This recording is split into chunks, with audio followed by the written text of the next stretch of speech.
Hi everybody, I'm Eric Walker with All for Sci-Fi, and today I have the distinct pleasure of doing a review of The Mandalorian, which premiered today on Disney+. And also we could talk about the new Disney+ streaming service. So I'm sure all you guys are gonna, out there in the collector's world, are gonna start eating up this Mandalorian merchandise, which is also available at the Disney stores and other outlets as well. This I got at the Disney store. This Mandalorian I got at GameStop, and the IG-11 here I got at, where did I get this? I got this at Best Buy. They have this at Best Buy. It's an exclusive there. So let's go ahead and talk about The Mandalorian. The first part of this review, I'm going to try to keep it a little bit spoiler-free, but the second half of it, if you guys haven't seen The Mandalorian, I'll go ahead and warn you when I start talking more about the story so that you could go ahead and fast forward past it. The Mandalorian, the cast is Pedro Pascal as the Mandalorian himself. Carl Weathers plays Greef Karga. Werner Herzog plays the gentleman who's hiring the Mandalorian. Also, Nick Nolte is playing Cool.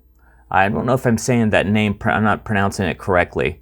Also, the performance artist as Cool is Misty Rosas, and as IG-11, Rio Hackford does the performance part of the IG-11. Okay, and basically, without spoiling it, let me just tell you this. Wow. I was blown away. The Mandalorian, for Star Wars fans, it's like the second coming. It is so good.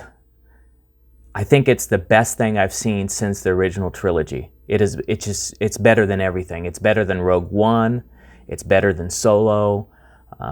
It's better than all the other stuff coming out. I don't know how they're going to top this. Hopefully, The Rise of Skywalker will live up to the standards that The Mandalorian has already set. And also, Nick Nolte plays the Cool character, which I thought he was going to play that character. I said that. I called that earlier. And Pedro Pascal's work as the Mandalorian. He's just the right shade of cool. Just, he's so calm and collective and does the character well. At All for Sci-Fi, we have a rating scale from 0 to 5 stars. If it's 3 or below, you don't have to go. In this case, it's streaming. So if we give something lower than 3 stars or lower, you don't have to watch it. But The Mandalorian, I'm going to give it 5 stars. This is only the second time this year that I've given anything 5 stars.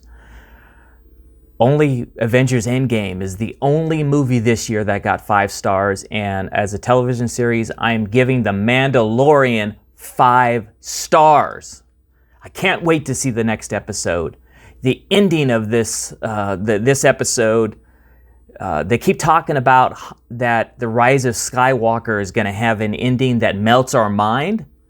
The ending that just happened at the end of episode 1 just about melted my mind. It has such, and they were not kidding, it has such a cliffhanger at the end that it will change Star Wars history forever. You've heard it from me first. Now let's talk about actual details of The Mandalorian. So at this point, from here on out, we're going to talk spoilers. So thank you very much. If you don't want to watch the rest of this video, I understand. But let's talk about The Mandalorian, how it takes place, how it starts off, all these great, exciting things about it. I am just jazzed about this thing. I'm just so excited. I haven't been this excited since I acted as Mace Tawani in The Caravan of Courage.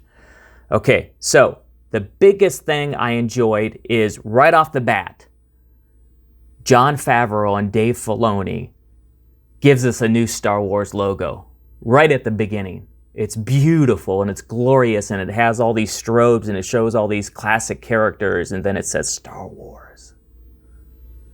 Starts off beautiful the way they started.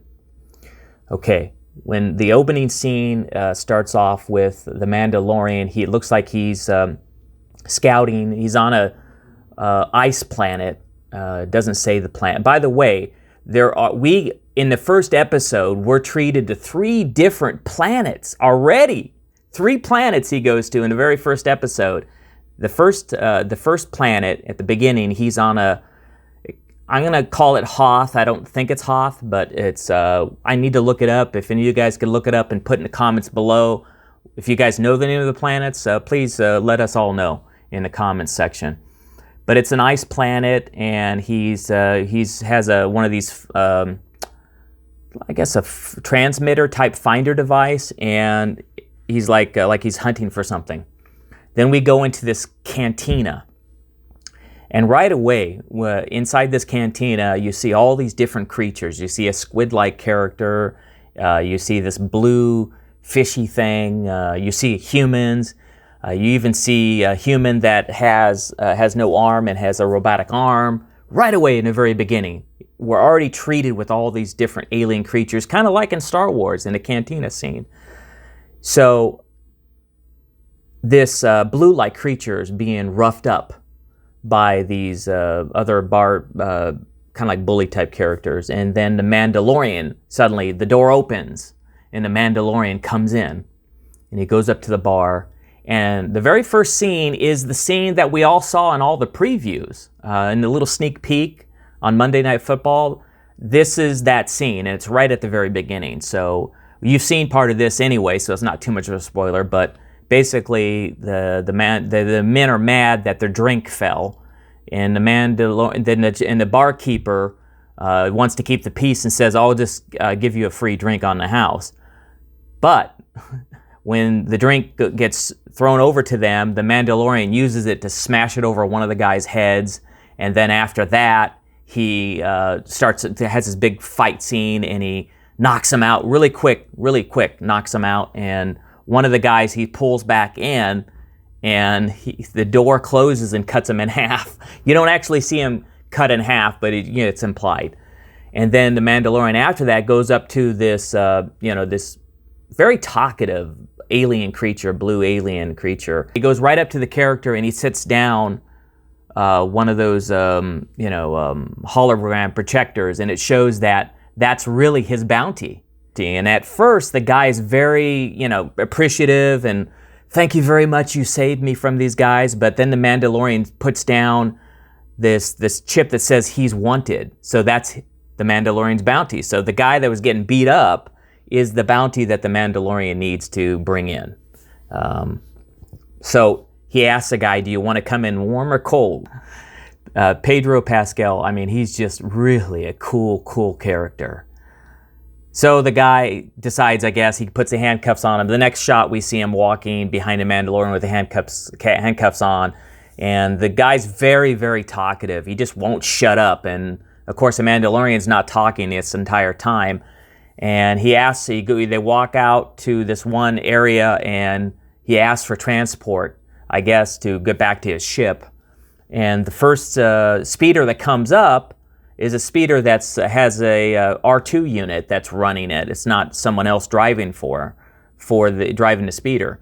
So he says, no droids. So he pays a guy extra to call another speeder, and it's all beat up, and it's almost doesn't work, but it doesn't have a droid, running it. So I get the impression that the Mandalorian doesn't like droids. Go figure. So I'm sure there's something in future stories that's going to explain why he doesn't like droids. Anyway, the transporter person that's transporting him to where they need to go, back to the ship, which is located on the ice. He's a very famous actor, so you get a very quick celebrity person that's doing a small cameo. So he basically transports them back to where the Mandalorian ship, the Razor Crest, is. And by the way, the Razor Crest is gorgeous. It's a beautiful ship. Love it. I want that toy when they make it, so take my money now. So they get back to the Razor Crest, and the person that was transporting them, of course, warns them to stay off the ice and hurry up and get off. And then he leaves, and then suddenly a creature jumps through the ice and eats him, and then starts to go back towards them, and then they barely escape and get inside the Razor Crest.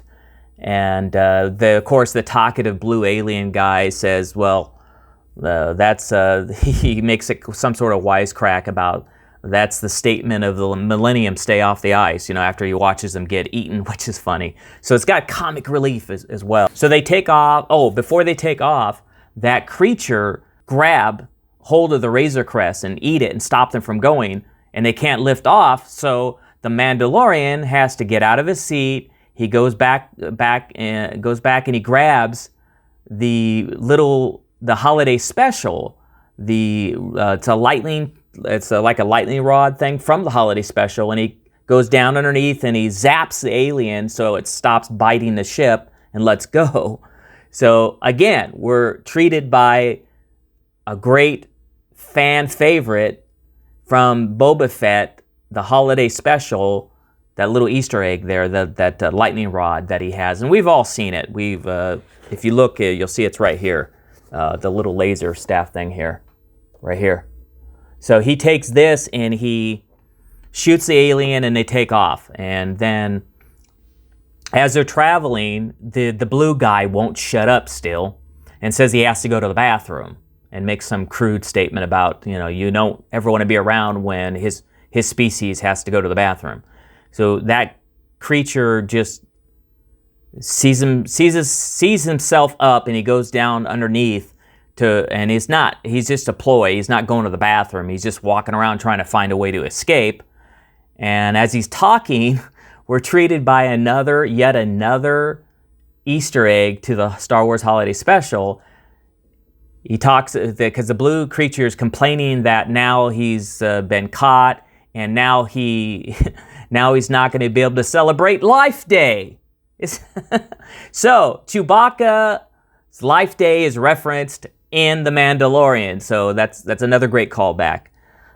So so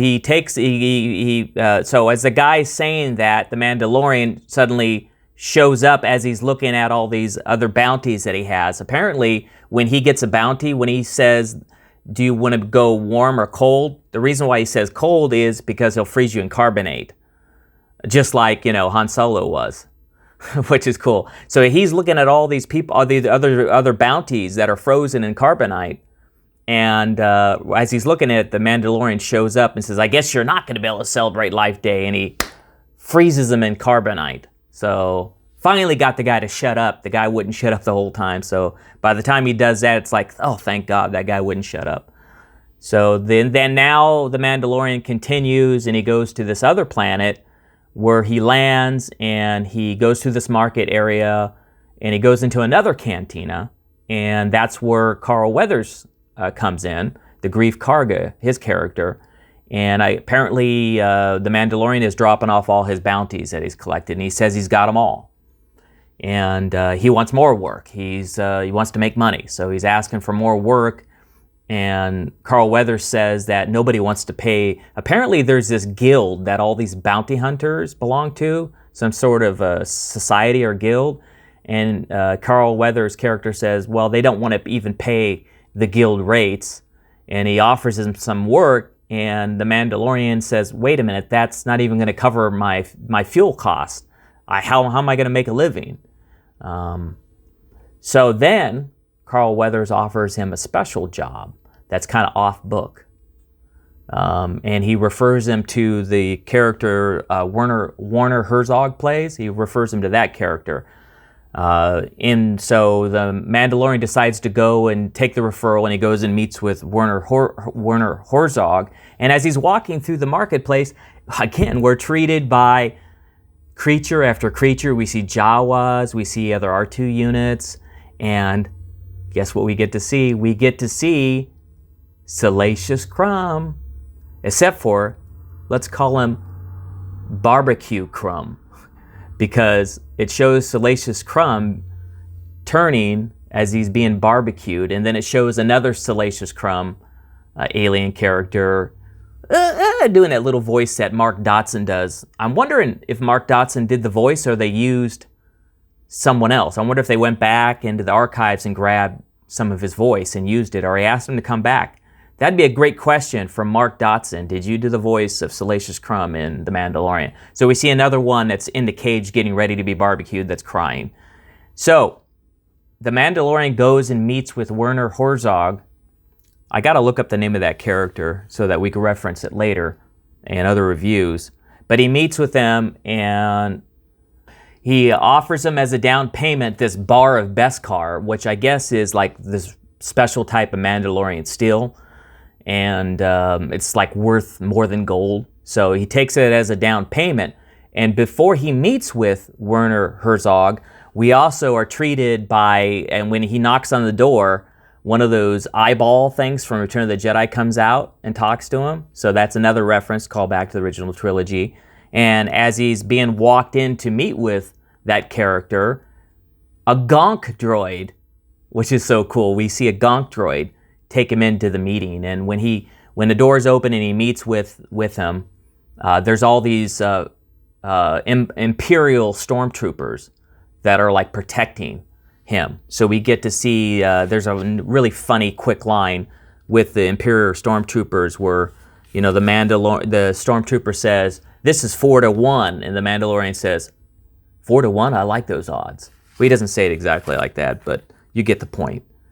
So they almost end up fighting with, he almost gets in a fight with the Imperial stormtroopers, but the Werner Herzog gets him to settle down and breaks it up. And then he introduces Dr. Pershing, who comes in and talks to him about the special bounty that they need to get. And the doctor wants the bounty alive. And they say that the only thing that they could give him is that it's a 50-year-old alien. Nothing else, just his age. It's a 50-year-old alien that they need. And of course, Dr. Pershing wants the alien alive. Werner Herzog's character could care less. It doesn't matter if he's alive or dead. So anyway, he takes the bounty, and then we're treated by going to the third planet. So this is 3 planets in the very first episode. And this planet's kind of a mountain, kind of deserty planet. It's not Tatooine, I'm sure. But when he lands there and he's scouting the location, guess what? We're treated by yet another Easter egg and callback to our movies, Caravan of Courage and Ewoks: A Battle for Endor. The Mandalorian is attacked by the Blurgg. The Blurgg attack him. And as they kind of got the best of him, and as he's about ready to be done in with by the Blurgg, they're very ferocious. Didn't know that when they were in the Ewoks movie. The character played by Nick Nolte, Cool, or however you pronounce it, his character saves him, basically shoots him and stuns him. So what then transpires is that character played by Nick Nolte, Cool, says he's going to help the Mandalorian.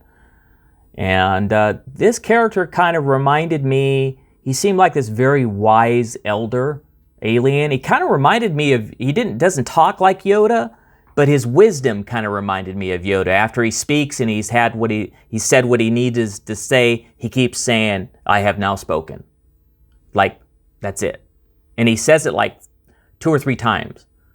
So you really get the idea that he's a wise guy, and once he speaks, he has spoken, and nothing else could be said. So he decides he's going to help the Mandalorian, but first the Mandalorian has to tame and learn how to ride a Blurgg. And so we're treated by a scene where he's trying to tame this Blurgg, and he keeps being thrown off, and the cool character helps him learn, hey, wait, you're a Mando. You've ridden and tamed creatures way more ferocious than these Blurggs. So that kind of calms down the Mandalorian. And anyway, he finishes and he learns how to ride a Blurgg. So they take off after he's learned how to ride a Blurgg. He takes off and he takes him to where this bounty is.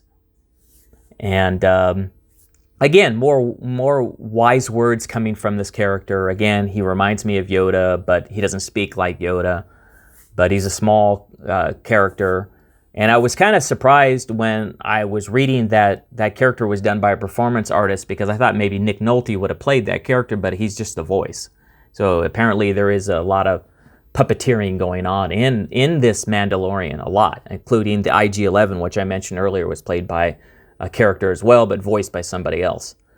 So when he goes there to try to get his bounty, he is viciously attacked by just overwhelming force. And before he does that, he sees that there's another bounty hunter there who is an IG-11 bounty hunter.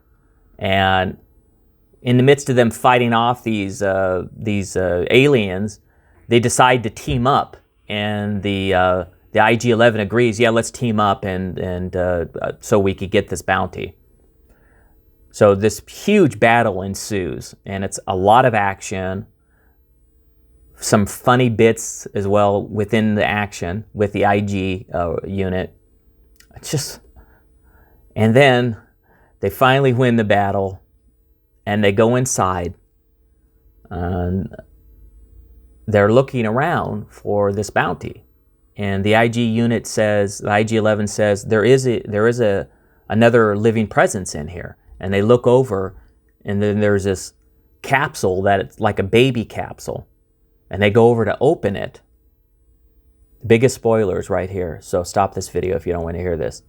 When they open it, the IG-11 wants to shoot it and kill it. I guess when he got his orders, it was to bring him in dead.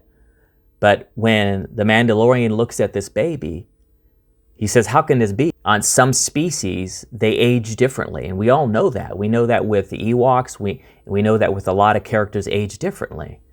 So we get a shot of this right at the end, and it's a baby Yoda. Wow. That just about melted my mind. So that's it. And then, the Mandalorian shoots the IG-11 unit to stop him from killing this baby Yoda. And then he looks down at the baby Yoda, and then it ends. So it ends on that cliffhanger that is just friggin' amazing. I can't wait till episode 2. I can't wait. Thank you, thank you, thank you, thank you, thank you. Thank you, Dave Filoni. Thank you, Jon Favreau. If every episode is like this, I don't want to see anybody else direct any other episodes, Dave Filoni, although we know other people have. But thank you. You've had, and just the references and the callbacks and the Easter eggs, I mean, from the Jawas to all the different aliens, the Bossk characters, the squid-like characters. They even have a Guido character in the bar that it's not green though, it's like brown, which I didn't know that their species could be, the not aqua green or blue. I didn't know they could be a brown color. Anyway, I can't wait to do another review. I'm probably not going to do another review. I'm reviewing the premiere episode now, but I'm probably not going to do another review until all 8 episodes are released, so it's not going to be a weekly thing. Maybe it will be. You know what? I say I won't, but if they're this good, then I'm going to review each episode each week. But until then, it was a pleasure, guys. Thank you. I'm Eric Walker for All for Sci-Fi, the original Mace Tawani from Caravan of Courage, saying thank you. Share this video, please. If you got any comments or suggestions, please leave them in the comments section below this video. Make sure you subscribe to us on YouTube so you'll get notified every time we upload a new video, and click the notification bell so you know when we do upload a new video or anytime we go live. Until then, may the Force be with you. I'm Mace Tawani signing off. Thank you, guys. I'm just shooken up by this episode. It's hard to speak. It's so emotional how good this is. Anyway, till the spires.